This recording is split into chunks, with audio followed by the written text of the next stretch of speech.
Welcome to this explainer. Okay, if you regularly wrangle massive amounts of chronologically ordered data, you absolutely know the pain points. The memory bloat, sluggish filtering, and those incredibly disjointed conversion processes. It's a headache.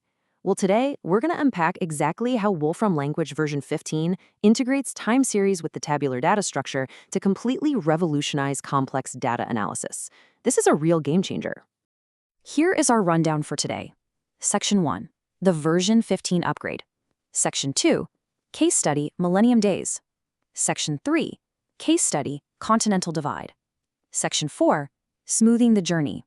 And finally, Section 5, the power of integration. Section 1, the version 15 upgrade. First, let's quickly establish the foundation of this massive update so we know exactly what we're working with. So the underlying powerhouse here is tabular data, a highly compact, column-oriented data frame we first saw back in version 14.2. Its memory footprint is tiny compared to standard lists or older datasets. And the reason for that? Every single column has a specific, known data type. When the system knows exactly what it's looking at, it can execute type-targeted operations at lightning speed, all while keeping your workspace super clean with highly readable, scrollable previews, even if you're wrangling literally millions of rows. And this is where version 15 takes a huge leap forward.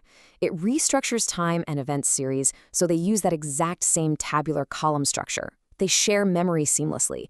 Converting a time series to a tabular format takes essentially zero time. Plus, timestamps are now stored strictly as a tabular date type rather than just an instant granularity, meaning your date computations and arithmetic just jumped to a whole new level of speed. Section 2, case study Millennium Days.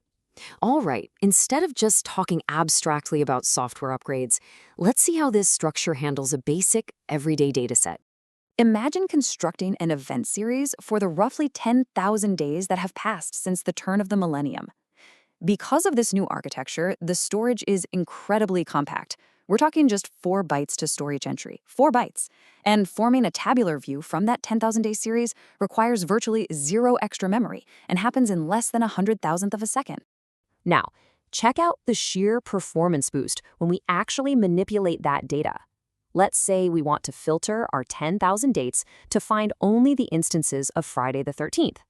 By using the newly supported tabular select function directly on the time series, it is roughly 160 times faster than doing it the old way with standard date objects.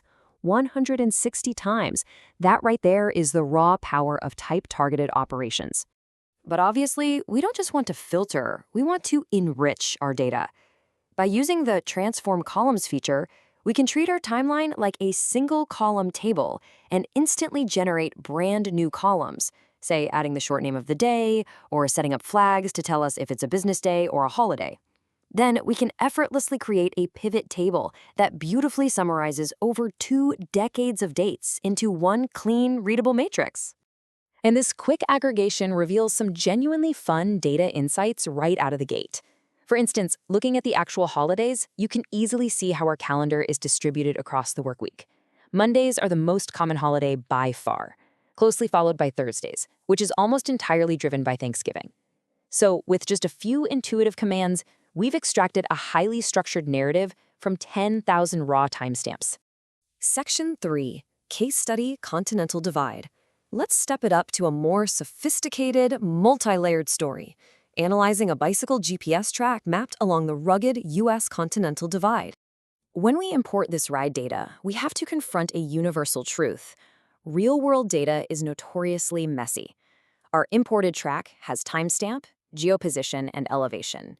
But while GPS is highly accurate for figuring out your horizontal position, it is famously terrible at tracking elevation. On this specific ride, heavy tree cover severely confused the GPS, creating massive altitude errors that sometimes deviated by well over 100 feet. To fix this, we can lean heavily on the Wolfram Language ecosystem without ever leaving our tabular workflow. Step 1, we extract the position track. Step 2, we completely swap out that flawed GPS altitude by pulling highly accurate, built-in geo-elevation data directly from the database. Step 3, since the original data was in meters and it makes more sense here in feet, we just run unit convert effortlessly across the entire column. Now we have a clean baseline, but we want to actually understand the ride itself. We can keep chaining the insert columns command to progressively build out a really rich story. Seamlessly, we calculate the time interval between each stamp, the speed between those stamps, the local distance traveled, and finally, a cumulative distance. Everything gets added column by column right into our single tabular framework. And here is the payoff. By running a simple column-wise thread accumulation function on our local distances, we instantly generate a final cumulative distance column. The result? We find out that the total length of this rugged, challenging ride was precisely 42 miles. Section 4, smoothing the journey. But wait, calculating speed directly from raw GPS points creates an entirely new problem. If you plot raw GPS speed, it is essentially unreadable, just a chaotic mess of erratic micro-peaks and valleys. Luckily, version 15 introduces some powerful enhancements for data smoothing. We can use the new time series events command to isolate only the major peaks and valleys over a set scale, like filtering out tiny bumps to only show sustained 5-minute climbs. Or we can use the enhanced moving map function to effortlessly iron out that noisy speed data, computing the mean over custom blocks, like 1 minute, 15 minutes, or whatever you need, to reveal the actual readable trends of the ride. As we dive into this smooth data, it's absolutely vital to distinguish between two concepts that trip people up all the time: mean speed versus average speed. With Moving Map, we can easily plot both. Mean speed is just the pure mathematical average of the data points in the speed column, but average speed is the total distance traveled in a given block of time. Why does this matter? Well, average speed naturally accounts for the time you spent resting, so for sure it will always plot lower on our chart than the pure mathematical mean. Speaking of resting, how do we actually tell our dataset when the bicycle is stopped? Because GPS systems are always wandering, looking for satellite connections even when you're standing perfectly still, your recorded speed almost never hits a mathematical zero. To clean up our metrics, we have to establish a realistic resting threshold, which we'll set at 0.5 miles per hour. By setting that 0.5 mile per hour threshold, we can filter our tabular timestamps to automatically slice our data right down the middle. This separates the grueling, active, moving time from the much-needed rest breaks. It allows us to build a totally accurate picture of the rider's actual performance, completely cutting out the static of a wandering GPS signal.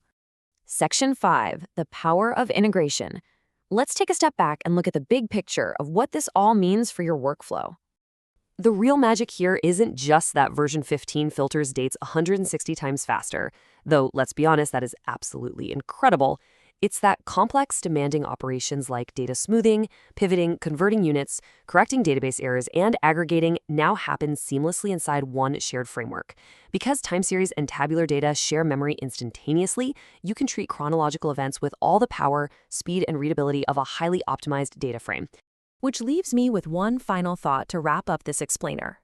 Armed with the ability to instantly clean, smooth, pivot, and visually preview multi-million row real-world data without any of that dreaded memory lag, what hidden stories are just waiting to be uncovered inside your own messy datasets?